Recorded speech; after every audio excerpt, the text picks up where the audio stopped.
Retrouvez chaque semaine les initiatives solidaires dans l'habitat avec la plateforme de financement participatif Les Petites Pierres.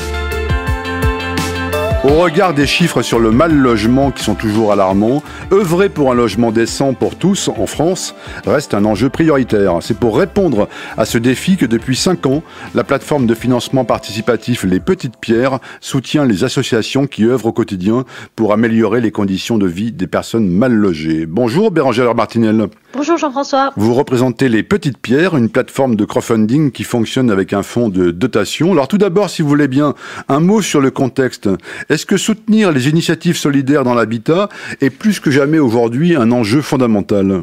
Alors, en effet, aujourd'hui, le mal-logement est un mal qui touche beaucoup de personnes en France. Le dernier rapport, d'ailleurs, de la Fondation Abbé Pierre, qui a été publié en février de cette année, mentionne bien que 15 millions de personnes en France sont concernés par la crise du mal-logement.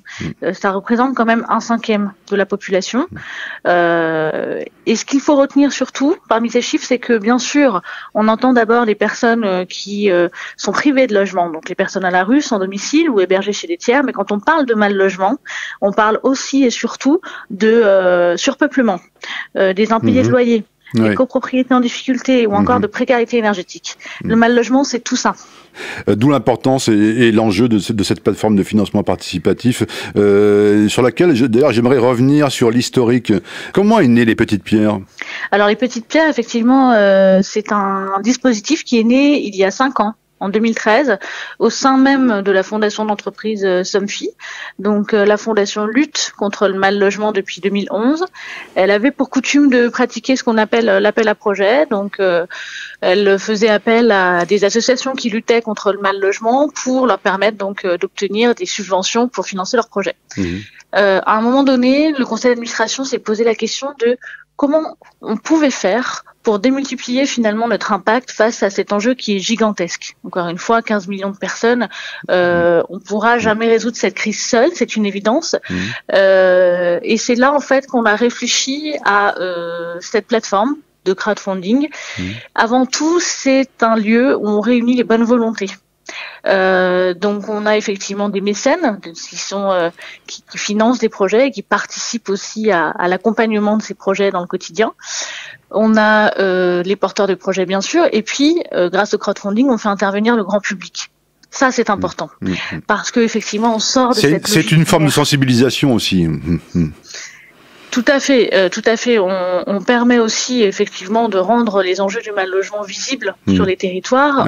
On les rend accessibles au grand public, effectivement, qui participe directement en faisant des dons. Pendant 3 ans, la plateforme va financer un certain nombre de projets. Et au bout de 3 ans, on se rend compte que on peut encore aller plus loin. Voilà, avec cette plateforme. Alors, vous l'avez un petit peu évoqué tout à l'heure, mais j'aimerais y revenir. Est-ce que la lutte contre le mal logement est une ambition avec des enjeux multiples ? J'entends par là des enjeux sociaux, sociétals, environnementaux, technologiques.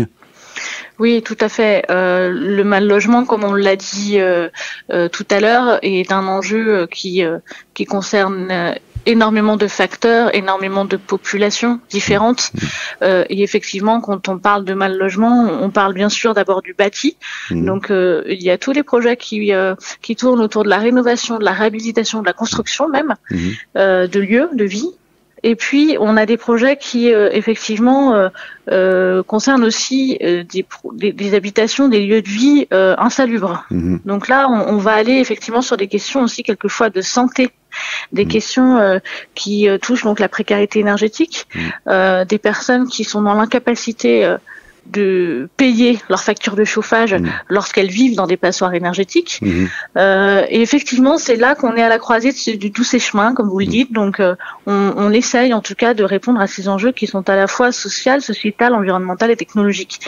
Et je n'ai pas parlé de la fracture de lien social qui est aussi quelque chose de fondamental dans ces populations-là qui finalement perdent pied lorsqu'elles n'ont plus de logement ou un logement qui n'est pas suffisamment décent.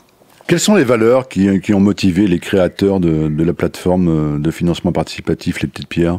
Je dirais que ce qui a animé tout d'abord la création de cette plateforme, c'est l'esprit de co-construction, de coopération. Comme je le disais, évidemment, l'enjeu est trop important et trop démesuré pour que l'on puisse seul résoudre toutes ces problématiques. Donc, ce qui est important, c'était d'abord de réunir les bonnes volontés et de voir comment est-ce qu'on peut co-construire ensemble au service de cette cause-là. Ensuite, il y a le digital. Donc là, on est quand même sur une dimension innovante. C'est un projet d'innovation sociétale, qui est porté avec aujourd'hui la Fondation Somfy et ses membres. Et innover au service de l'intérêt général, c'est aussi quelque chose de très fort dans le projet. Alors, on a compris qu'en quelques années, ce projet avait beaucoup évolué. Qui sont aujourd'hui les membres et les partenaires des Petites Pierres qui œuvrent tous ensemble pour un logement décent en France ? Aujourd'hui, on a la chance effectivement d'avoir des membres extraordinaires puisqu'on a la fondation Schneider Electric qui a rejoint donc la fondation Somfy il y a maintenant un peu plus d'1 an. On retrouve également la fondation BTP+, une fondation extraordinaire qui agit donc au profit des personnes du BTP, du public du BTP. Et dernièrement, il y a un groupe industriel également qui a rejoint cette plateforme.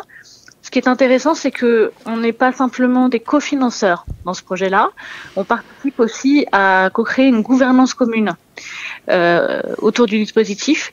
Et également, chaque membre participe à l'opérationnel pour permettre effectivement de toujours accueillir plus de projets, de les accompagner et de les soutenir. Voilà, quand on vous écoute, on comprend que les Petites Pierres, c'est des valeurs, une véritable ambition, et puis évidemment aussi des résultats. Quels sont les chiffres après 5 ans d'existence ? Aujourd'hui, on a soutenu depuis 2013 213 projets. Ça correspond à environ 12 000 donateurs.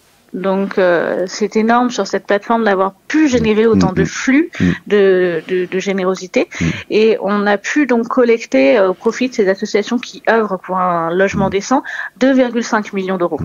C'est vrai que c'est très important, et surtout quand on imagine à quoi a pu servir ce travail et cet argent. J'aimerais que vous nous expliquiez aussi les actions que vous menez et nous donner surtout quelques exemples de porteurs de projets qui lèvent des fonds sur la plateforme. Effectivement, ça peut éclairer nos auditeurs. Il y a eu donc 213 projets, une multitude de projets soutenus. Et effectivement, on peut voir la variété des projets. J'ai le souvenir d'un projet qui s'appelait Unity Cube. Unity Cube, c'est un projet qui a été porté à Toulouse par des étudiants de l'INSA Toulouse et qui visait donc à créer une solution d'hébergement d'urgence composée de modules habitables que l'on puisse installer au sein d'immeubles ou de bureaux vides. C'est là qu'on voit qu'il y a de l'innovation dans ce secteur. Oui. Tout à fait, on essaye effectivement de donner vie à des projets nouveaux, récents. Autre exemple ?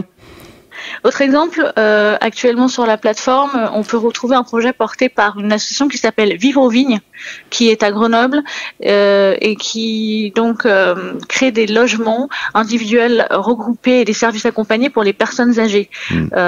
C'est encore un sujet prégnant aujourd'hui dans notre société. Comment on fait pour préserver l'autonomie des personnes âgées et leur confort dans leur chez eux. Voilà un projet qu'on a plaisir à soutenir. Oui, qui est dans l'air du temps. On voit aussi qu'il y a une vraie préoccupation par rapport à cette problématique de logement en termes de colocation, d'intergénération, etc. Enfin, ça bouge beaucoup dans ce domaine. Votre première évaluation d'impact verra le jour en mai. Quel est l'intérêt et l'enjeu de cette évaluation ? L'évaluation d'impact, c'était une étape clé pour nous parce qu'effectivement, après 5 ans, on estime qu'il est temps de prendre du recul sur ce qui a été fait et d'évaluer finalement le dispositif lui-même. La vocation des Petites Pierres, c'est réellement d'apporter des solutions pour ces associations qui recherchent du financement, mais qui recherchent aussi quelquefois un soutien humain, des compétences, une expertise pour pouvoir réaliser ces projets-là sur le terrain. Donc la mesure d'impact, elle vise réellement à pouvoir déterminer qui nous sommes, dans quelle mesure nous accompagnons ces associations et dans quelle mesure nous pouvons encore mieux le faire. Une dernière question, Bérangère Martinel. L'actualité, c'est aussi Actif Radio, hein, la web radio de l'économie sociale et solidaire et de l'innovation sociale, qui vient de lancer avec Les Petites Pierres une série d'émissions en podcast qui mettra donc en avant chaque semaine des initiatives solidaires sur l'habitat. Qu'est-ce que ça représente pour vous ? Pour nous, c'est une véritable opportunité, mais avant tout, c'est une opportunité pour les projets qu'on soutient. L'idée, c'est à travers ce partenariat de donner de la visibilité, encore une fois, et puis la parole à ces porteurs de projets qui tous les jours essayent et le font bien de créer un habitat décent pour tous. Merci Bérangère Martinel d'avoir été avec nous. Et puis j'annonce que dans la prochaine émission, nous parlerons de précarité énergétique que vous avez évoqué dans cette interview avec la directrice de la philanthropie et du programme Précarité énergétique de la fondation Schneider Electric qui vous a rejoint donc il y a quelques temps. C'était les initiatives solidaires dans l'habitat avec la plateforme de financement participatif Les Petites Pierres.